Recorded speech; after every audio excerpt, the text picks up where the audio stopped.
এরপর তাদের লিগের প্রথম ম্যাচ শুরু হয়ে যায়। বরাবরের মতোই অডিটোরিয়ামের দর্শকদের মুগ্ধ করে নাচতে থাকে অ্যাটম ও ম্যাক্স। সবাই তাদেরকে করতালি দিয়ে অভ্যর্থনা জানায়। এরপর দুই মাথাওয়ালা টুইন সিটি রিংয়ে প্রবেশ করে।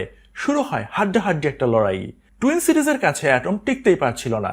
ম্যাক্স কিছু একটা করতে বললে চার্লি জানায় এই রোবট খুবই আধুনিক, প্রথমেই এর দুর্বলতা খুঁজে বের করতে হবে। তারপর তারা এই রোবটের একটা উইক পয়েন্ট খুঁজে বের করে এবং সেখানে আঘাত করতে শুরু করে। অল্প সময়ের ভেতরে পুরো খেলাই ঘুরে যায়।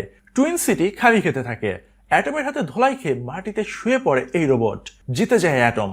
ম্যাক্স দৌড়ে গিয়ে বিজয় উদযাপন করতে ছো মেরে মাইক্রোফোনটা নিয়ে নেয় এবং সবাইকে আজকের রাতে উপস্থিত হতে ধন্যবাদ জানায় এবং এত ছোট একটা রোবটকে এত বড় লিগে সুযোগ করে দিতে আয়োজকদের ধন্যবাদ দেয়।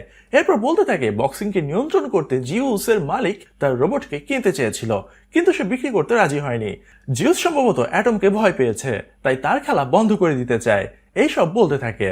তারপর সে সরাসরি জিউসকে চ্যালেঞ্জ ছুড়ে দেয় ফাইট করার জন্য এবং যে কোনো ময়দানে হাজির হবে বলে ঘোষণা করে। এই ধরনের প্রপোজালে জিউসের নির্মাতারা হতবাক হয়ে যায়। তাদের কাছে এটা লজ্জাজনক মনে হয় এবং তারা সেখান থেকে চলে যায়।